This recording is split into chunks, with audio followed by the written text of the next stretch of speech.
வெளியூர் பயணமா? ரிசர்வேஷன் கிடைக்கலையா? படிக்கட்டு ஏறி இறங்க ரொம்ப சிரமமா இருக்கா? டிராப் டாக்ஸி புக் பண்ணுங்க. ஒரு வழி கட்டணம் மட்டுமே. டிராப் டாக்ஸி, எங்கும் எப்போதும். மதுரை மாவட்டம் திருப்பரங்குன்றம் அருகே அதிமுக பிரமுகர் ஒருவர் மர்ம கும்பலால் வெட்டி கொலை செய்யப்பட்ட சம்பவம் பெரும் பரபரப்பை ஏற்படுத்தியுள்ளது.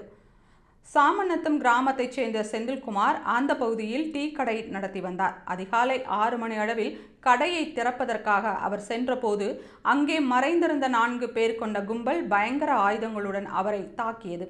அதில் படுகாயமடைந்த செந்தில்குமார் சம்பவ இடத்திலேயே துடிதுடித்து உயிரிழந்தார். தகவல் அறிந்து வந்த சிலைமான் போலீசார் உடலை கைப்பற்றி பிரேத பரிசோதனைக்காக மதுரை அரசு ராஜாஜி மருத்துவமனைக்கு அனுப்பி வைத்தனர். செந்தில்குமாரின் டீக்கடை அருகே இரவு நேரங்களில் மது அருந்தும் கும்பலை தட்டி கேட்டதால் கொலை நடந்ததாக வெளியான தகவல்களை போலீசார் மறுத்துள்ளனர். முதற்கட்ட விசாரணையில் இக்கொலை சம்பவம் செந்தில்குமாரின் குடும்ப பிரச்சனை காரணமாகவே நடந்துள்ளதாகவும் அது குறித்து தீவிர விசாரணை மேற்கொள்ளப்பட்டு வருவதாகவும் தெரிவித்துள்ளனர். இந்த கொலை சம்பவத்திற்கு அதிமுக பொதுச் செயலாளர் எடப்பாடி பழனிசாமி கண்டனம் தெரிவித்துள்ளார்.